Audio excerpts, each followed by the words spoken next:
Ambil tempat wisata terdekat yang view-nya nggak kalah menarik dari destinasi populer di Indonesia. Salah satunya ada di Tahura Sultan Adam, Banjarbaru. Perjalanan kita mulai dari Bundaran Kapuas, Kalimantan Tengah, melewati Jembatan Pulau Peta. Sekarang kita menuju Banjarmasin. Selama tinggal di Kalimantan, nggak heran ya kalau kita sering melewati sungai-sungai di sepanjang perjalanan. Dan sekarang kita sampai di jembatan yang cukup populer, yaitu Jembatan Barito.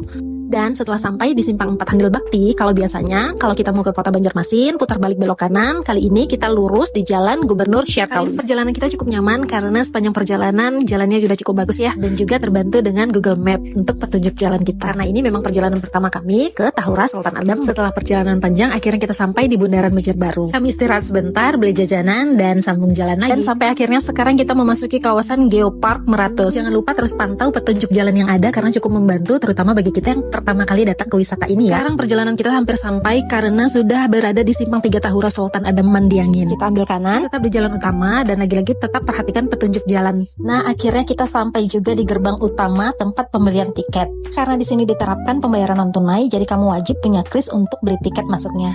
Sebenarnya kalau kamu nginap di sini, baik yang kabin, glamping, ataupun camping ground sudah include dengan tiket masuk. Tapi sayangnya kemarin kita nggak dapet alias kehabisan. Ya udah, kita putusin untuk jalan-jalan aja dulu ya. Next time mungkin boleh tuh nginap di sini. Oke, setelah beli tiket sekarang kita bisa masuk dan selamat menikmati pemandangan yang ada di sini. Dan jangan lupa tetap hati-hati karena jalan menuju ke puncaknya cukup terjal ya.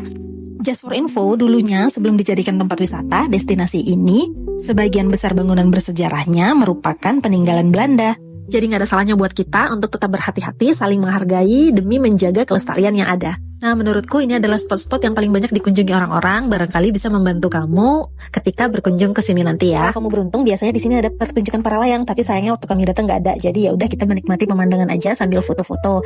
Ada jasa fotografer di sini, kamu tinggal bayar 5.000 aja untuk satu filenya. Drone juga ada, cuman aku kurang tahu berapa biayanya. Di sini juga ada beberapa cafe yang menjual makanan dan minuman, jadi nggak perlu khawatir kalau kehausan ya. Oke, cukup sekian dulu review staycation kita kali ini. Semoga bisa membantu kamu yang berencana datang kemari ya. Terima kasih.